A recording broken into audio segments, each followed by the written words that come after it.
Welcome to the Dealing with Goliath podcast. The mission of Dealing with Goliath is to sharpen the psychological edge in negotiation, ethical influencing, and high-impact conversations for business leaders who want to be more effective under pressure, uncover hidden value, and build greater connection, all while increasing profitability. With expert guests across the business spectrum, we deliver gems of wisdom, delving into their methods, their thinking, and approach to business life and to problem solving. This is the short-form espresso shot of insight podcast interview to boost business performance using our 5 questions in around about 15 minutes format. My guest today is Catherine McCourt. Catherine is a mindset and business coach. She works with clients around the globe, empowering individuals, entrepreneurs, and businesses to think differently and lead with purpose to prosper. She is the host of the popular podcast, Fearless Future with Catherine McCourt, and published in online blogs, magazines, and guest spots on several lifestyle and business podcasts. Catherine spent her career in sales and business development, working with other brands. She now combines her business knowledge and professional coaching skills to develop the mindsets of leaders and entrepreneurs, creating opportunity for themselves, their teams, and business ventures. She believes clarity plus purpose plus wellness are key to the success of any individual or business. Welcome, Catherine. Hi, Al. Thank you so much for having me on today. It's a pleasure to meet you. Thank you for being here. What a fabulous introduction. And this is what caught my eye. I just love that triad of fabulous elements: clarity, purpose, and wellness. So we're going to dive into that in just a minute, but it's fabulous stuff. Okay, let's kick off. So who is your ideal client, and what is the biggest challenge that they tend to face? I would say that my ideal client is really business leaders who are looking for more purpose in what it is that they're doing, but also looking to build sustainable success. And I believe that 3-pillar thing that you just stated, the clarity, purpose, and wellness, are really the key components to creating that sustainable success. And I think purpose, is something that a lot of leaders sort of overlook. Some just naturally get there. But many, if they find themselves struggling from time to time about, where's this business headed again? And what are we doing? And how do we have to pivot?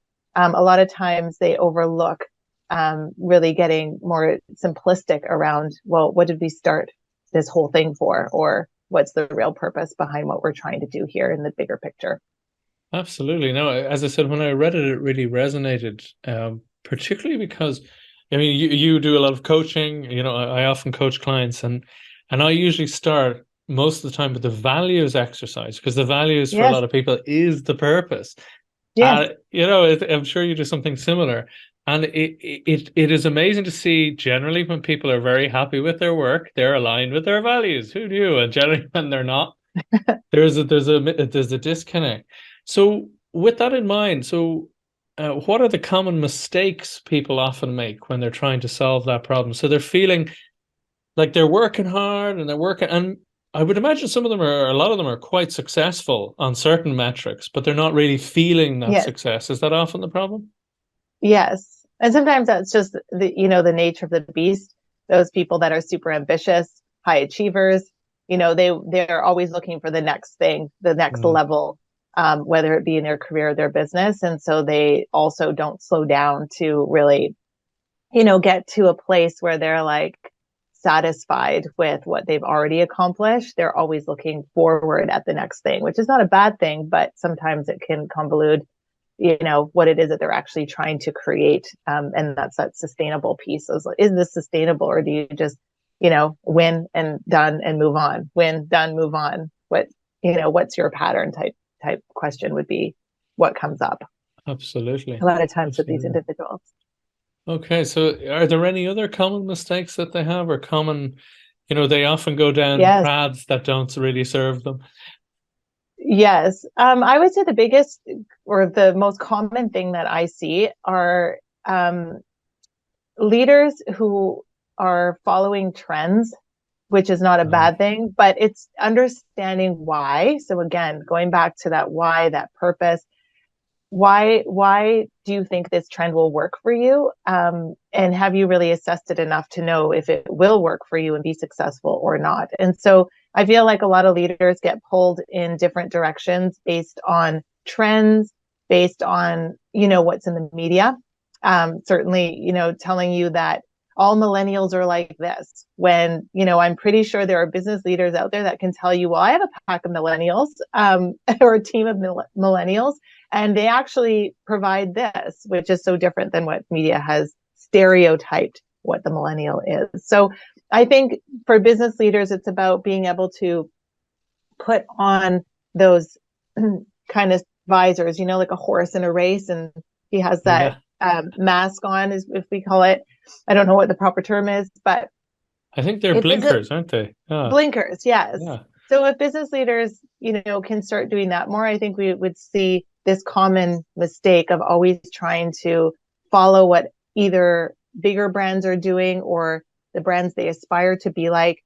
Don't always do what they do, because there is usually a formula that they've come to that's worked uniquely for them, and it doesn't mean it will work for you and your business. So take the time to get to know yourself and your business and that mission and that purpose, and you will probably succeed a lot, or get to success a lot quicker if you do it that way than just trying to copy another organization and what it is that they do. I think you're absolutely right. It's always something I remember Perry Marshall used to say, which is, you can steal all of my copy word for word and you won't be as successful with it. It won't work 100%. For you. Because he has all that extra context built up around that. It's part of a whole, as you say, a whole series of missions, if you will, that it fits for him, that's worked for him. But simply grabbing and copying it is missing the point of an awful lot of the context, and, as you say, the reasoning behind it. Just to focus in on for a moment on the wellness part, because that's a really interesting one. It's the clarity and the purpose. Again, I think a lot of people would be down with that already. They're like, yes, that, the purpose, your why is your energy, and that's your driving force and the sense of mission and all that. And I think a lot of people are getting on board that train. They're good with that. But the next one is the wellness part. Can you talk a little bit about that, the difference that makes, having it or not having it? Yeah. Yes. I think the pandemic has shone a light on how important wellness is, right? We all had to pivot in some way. We all went through our own experience. But the wellness piece is really important, especially for business leaders, because if they're not taking care of themselves, what happens is there's a couple of things. So one thing is that their work ethic starts becoming the work ethic of their team. So if you can probably, I would think some of your audience might be nodding when I say this, but if you're sending emails at 2 a.m., it puts stress on your team, and your team actually thinks, oh my God, I need to wake up at 6 a.m. to make sure I answer his or her emails from 2 a.m. because obviously that was important for them and they likely need the answer this morning immediately, right? Mm-hmm. So you're setting a precedent. So by making sure that you yourself as a business leader are setting boundaries, healthy boundaries around times that you work, taking breaks is a big one. Making sure that you are giving back to yourself in the week, at least doing something that you enjoy outside of work. So work might be your joy, but find something outside of work that you enjoy. And you will find that you actually have more energy to give to your creativity, to give to your contribution, to give to your workload. You just become way more productive when you give back to yourself at least once a week. And I say once a week because it's really hard. I'm guilty of it. I've been a workaholic pretty much my whole life. It just stems from a long chain of people in my family that have done that. And it's hard to get yourself out of it when you're in it, and especially if it is your own business. So you can be really passionate about a company that you're working with, but if it is your own business, there's even that extra level of ambition that's existing there. And you need to take a step back and say, okay, if I'm not healthy, who's going to run this business? It's kind of a good question to ask. Yeah, really good question. And I think you're absolutely spot on as well, is that the danger is when the business owner, the entrepreneur absolutely loves what they do there, because there's a big part of why would I not be doing this? This is awesome. Yes. So as you said, but I love that it's the thinking that an hour is not an hour is not an hour, Hmm. right? It's the non-linear basis that, oh, if I just do another hour every day, no. If you take that hour and do, as you said, something that's reflective or regenerative, that you can come back afresh and add Yes. more value to the business. With There's one thing that a lot of leaders forget about is think about when you came up with your idea for your business or when you got most excited about joining this organization and maybe the position that you're in. What were you doing at the time that you made that decision? And going back to that often is I was mountain biking with my friend. I was running the trails with a group of people. I was at a networking event, or maybe I was just out with friends at a ball game or something.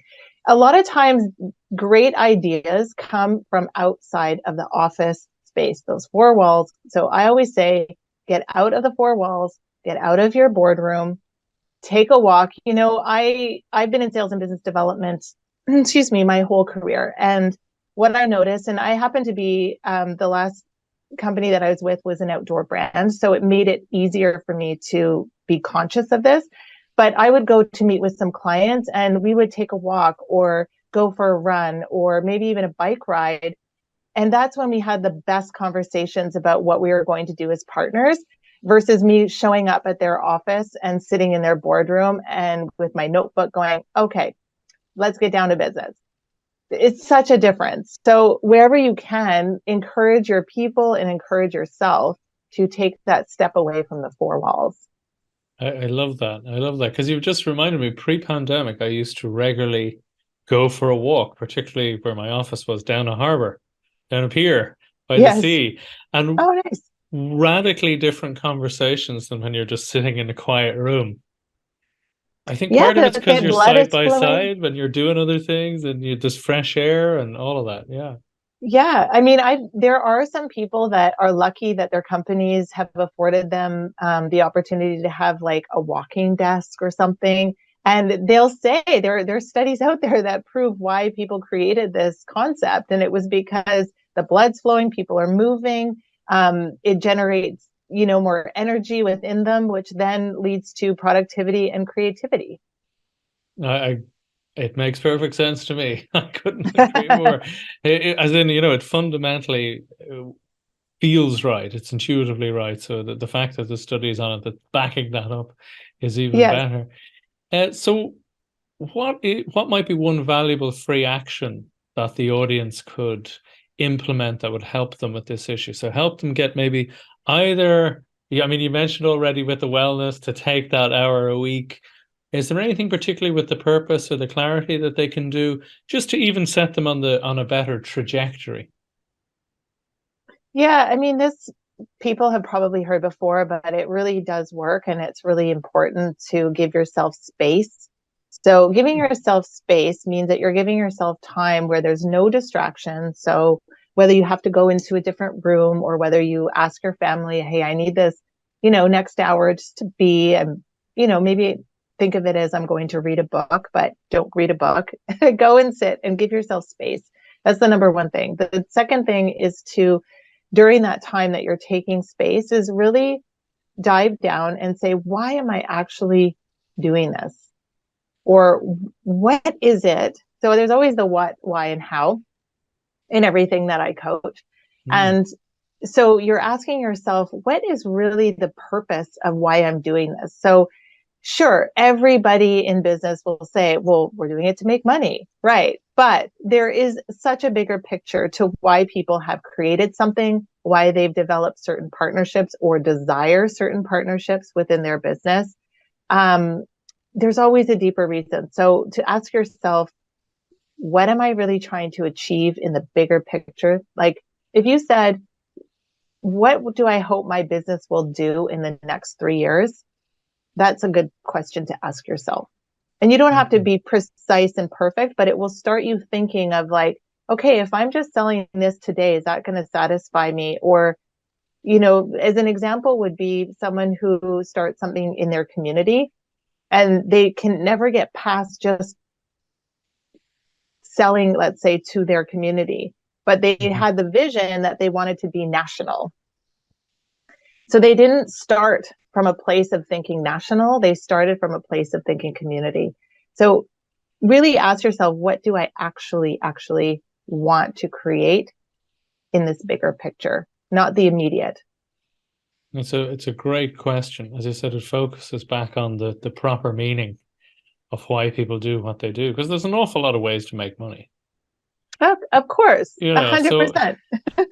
But as you said, but people often fall into that narrative, oh, we're here to make profit, whether for ourselves or for shareholders or whatever that might be. But there's always more. There's so many, as I said, in the negotiation space, there's so much mergers and acquisitions where often the side or the bid that brings in the owner, the founder, the seller's real motivation, who understands the motivation of the original founder, what they wanted to achieve, they often get the business for significantly less than the higher bids, but who didn't actually understand the owner's motivation in the first part. And it's just perfectly in alignment with what you're saying, This pays people as well as being the purpose. It pays.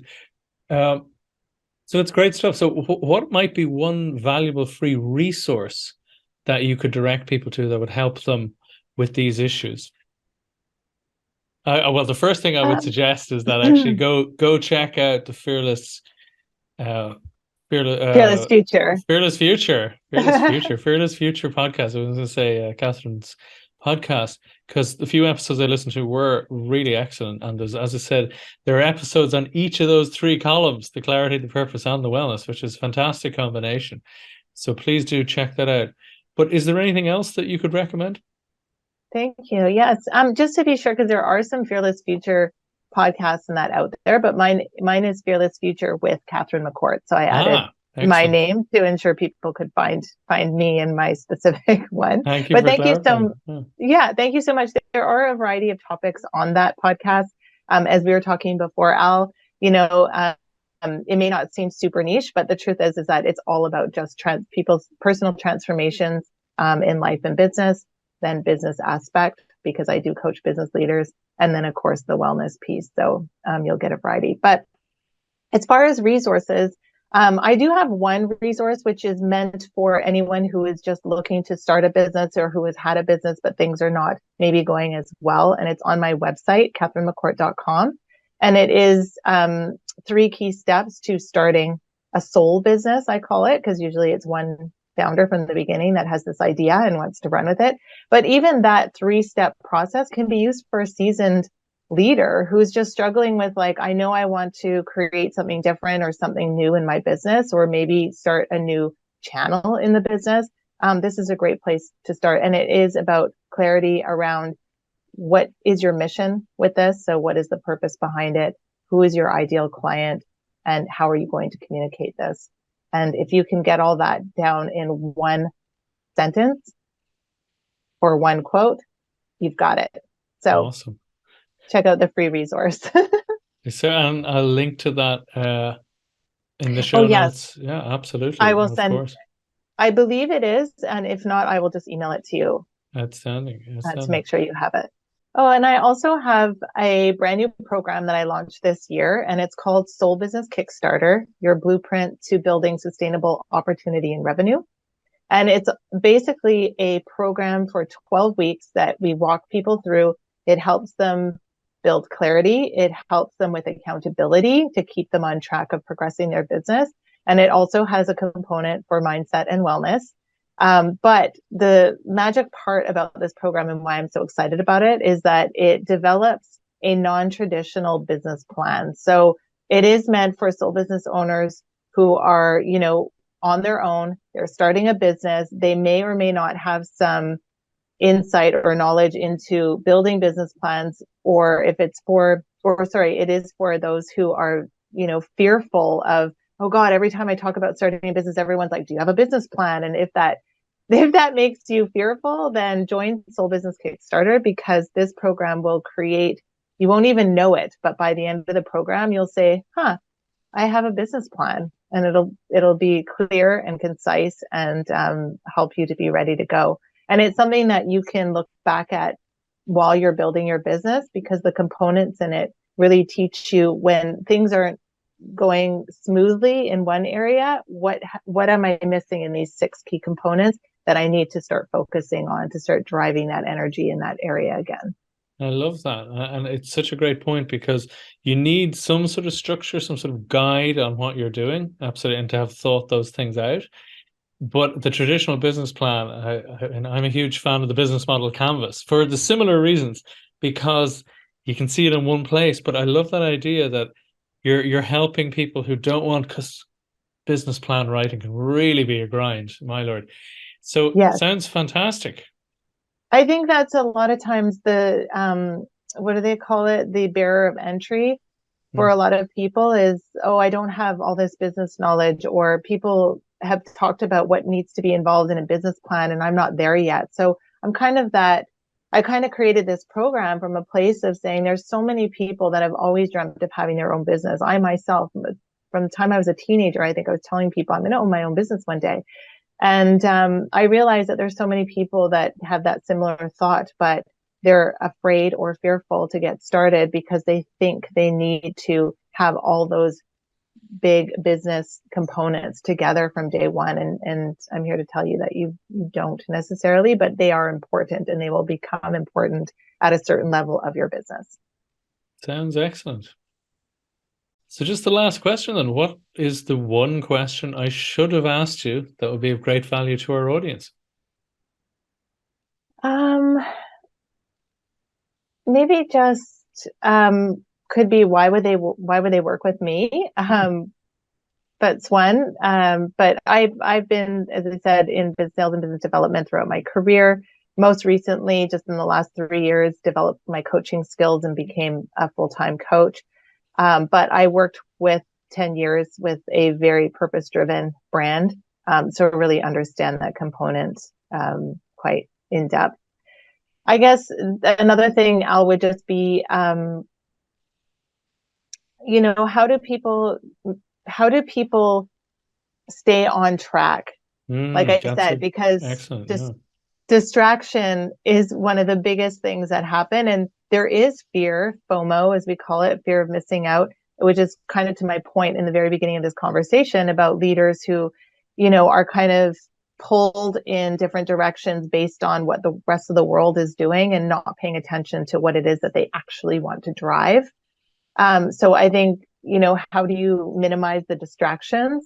And it is about, coming up with, maybe I work a lot with mantras with individuals. So maybe for each business leader is find a mantra that works for you. A mantra would be, as an example, that I know they're doing this, but I am different.